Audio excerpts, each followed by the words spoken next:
You want to legalise drugs. So one of the key policies, I think, for the Green Party. And look, if you look at organised crime, you can see the arguments in favour of it. But I guess my question is about how it is controlled. Cannabis, for example. Could we see a situation where, when you go to Amsterdam, you see cannabis shops kind of freely on a high street? So we want to legalise and regulate drugs, and the bit why and regulate is really important is because the so-called war on drugs has clearly failed over and over again. In fact, we have the highest drug deaths in Europe, and for the past 14 years, every single year, drug deaths has increased. So the war on drugs isn't working, and so the question has to be, what do you do about it? Now, there will be some drugs, like cannabis, like in Amsterdam, where it might be that a cannabis cafe or a social club is appropriate.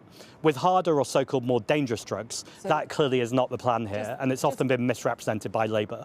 With a more dangerous drug, we want to make sure those are in the...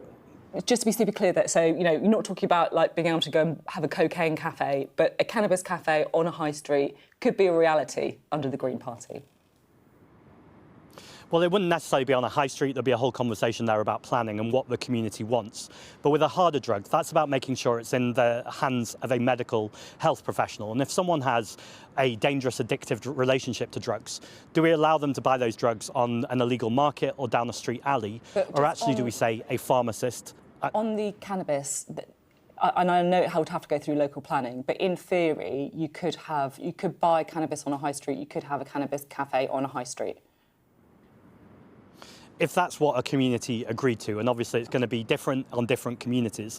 And so that's not the number one thing we're pushing at this local election. I know you did say it was one of our kind of key pledges or manifestos, and I don't think that's true. Actually, the key thing is to end Rip-Off Britain, to end the toxic combination of low wages and high bills. But I do accept it is something that we will be talking about when we get to a general election, so it's legitimate to ask about.